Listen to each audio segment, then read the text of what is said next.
What's going on, guys? Today I'm gonna be making a video that I've been putting off for a while now, and honestly I just kept forgetting about it. I've been super busy with work and some other things that I've had going on, and that is a full review on my 92 Chevy. So I'm gonna crank this thing up, I'm gonna pull it out of the garage, and I'm gonna do this review that I've been putting off for a month now.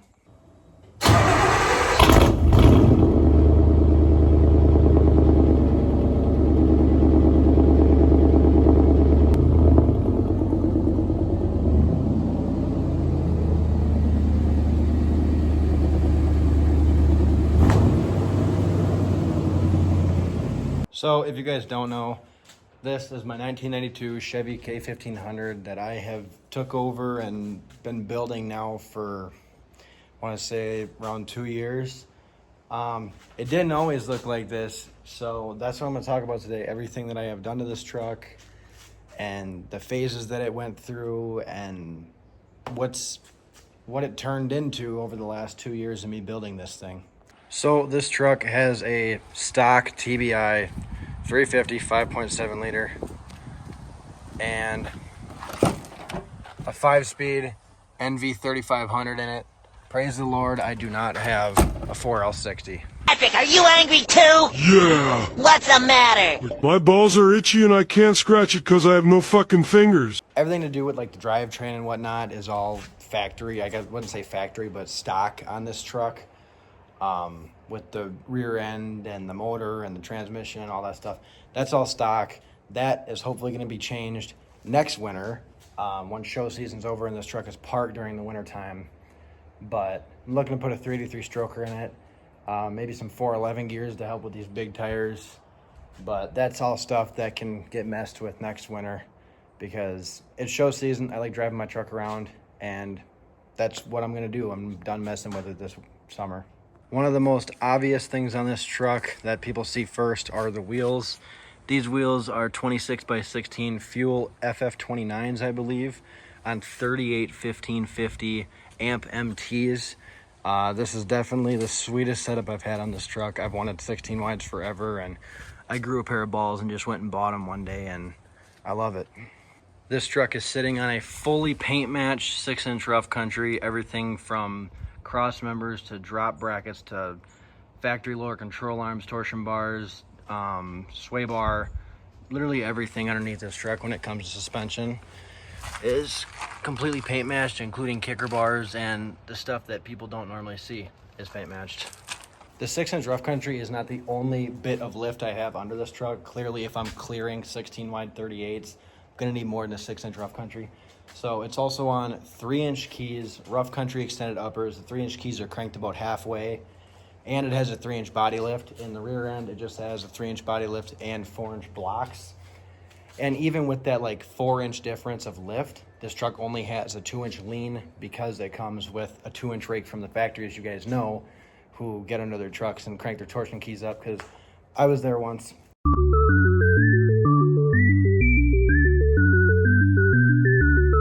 So this truck's sitting somewhere in the front around 10 to 12 inches of lift and 7 in the back, and I love how this truck sits.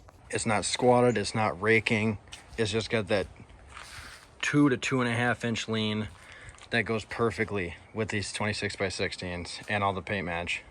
This truck was actually our old bear hunting truck. I grew up in this truck. This was my dad's hunting truck type deal, and it used to just be a stock rotted out truck. I'll put some pictures up on the screen as I talk about it.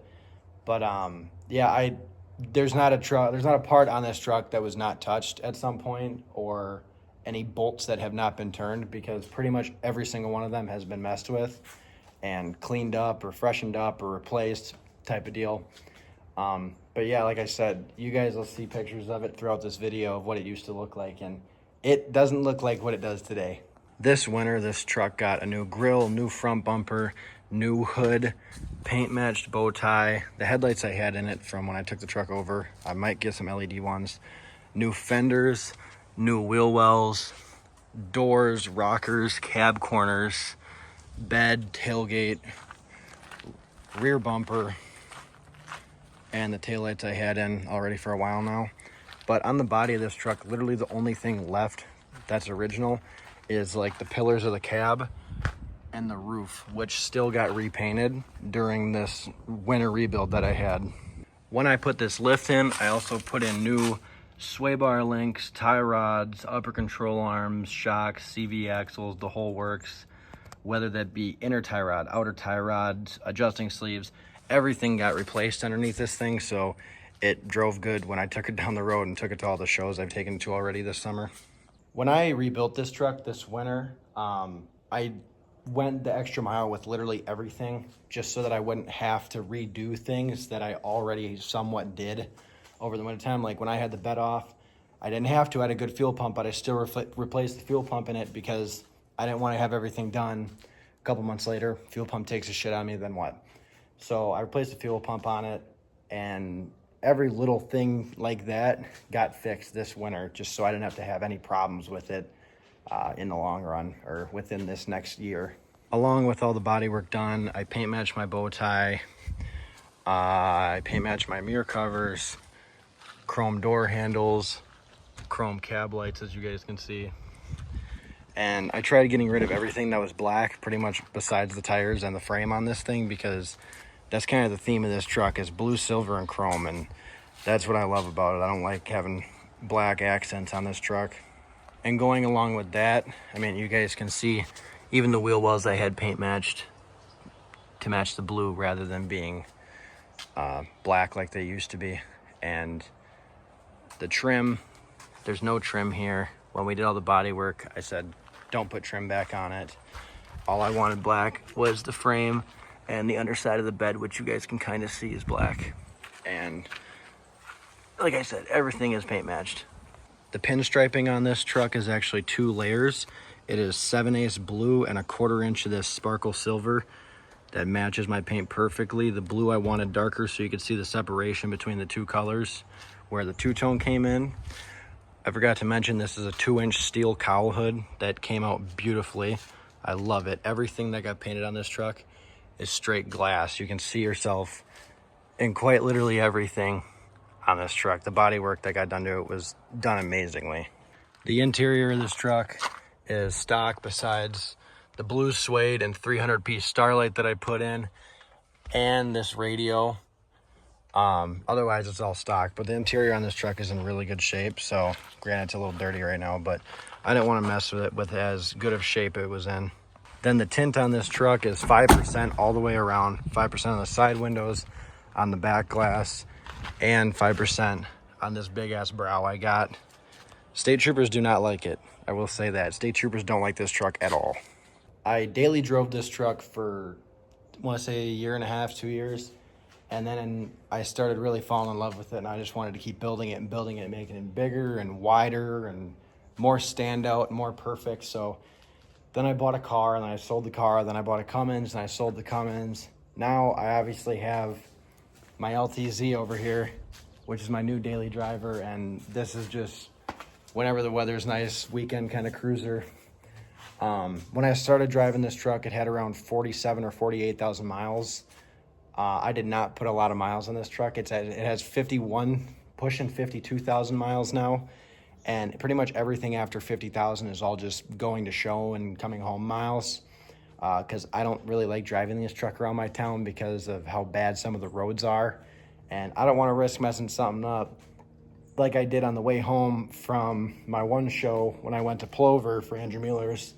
Blew a CV axle out when I got 15 minutes away from my house, slung grease all over absolutely everything, and that's just why I don't like driving on these shitty roads that we have where I live.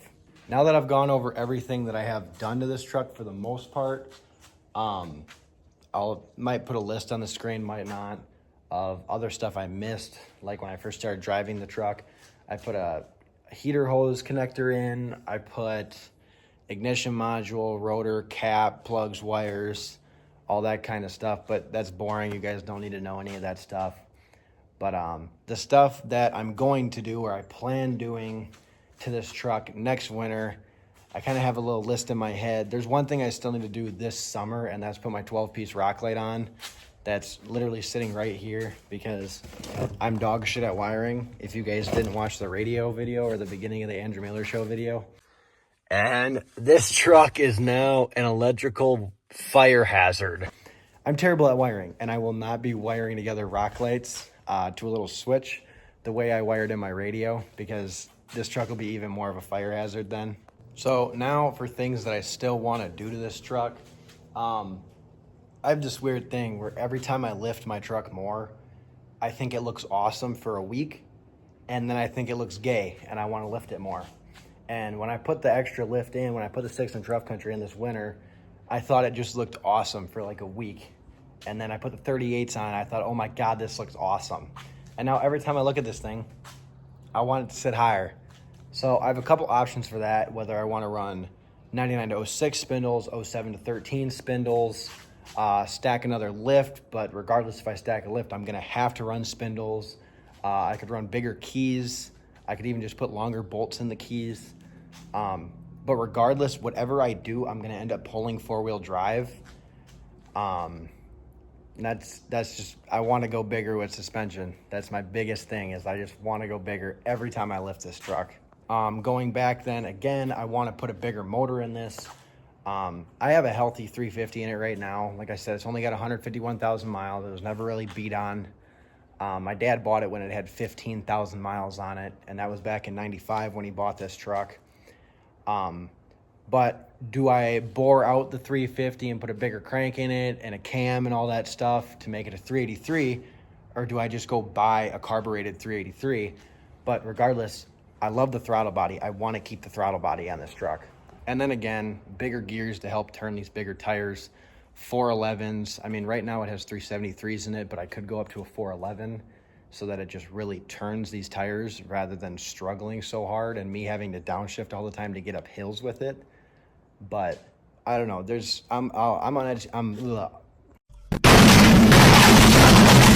I'm uneducated when it comes to motors. So if you guys know shit about these old 350 Chevy motors, when it comes to boring them out and stuff like that, let me know. Biggest thing, I'm not putting in a big block in it. Fuck big blocks. You get way more out of a small block. So that's what I'm gonna do. I'm either gonna bore this one out, or I'm gonna put a 383 stroker in it. So another thing is wheel lights. I want to do wheel lights on this thing bad, but as you guys know, these trucks have rear drum brakes. And when you have rear drum brakes, you have to take everything apart and drill holes through the back of the drum. And that I don't want to do. And rear disc swapping, I know you can rear disc swap it with a S10 rear brakes or front brakes, but then I don't have a parking brake, and I need my parking brake because it's a manual. So that's another thing I need some help on. So anyways, I want to say thank you guys for watching. This truck's brought me a lot of places and let me meet a lot of new people. So if you guys want to keep seeing more on this truck, let me know. I want to do some things to the LTZ here soon. So if you guys want to see that, let me know. Anyway, guys, thank you for watching. See you in the next one.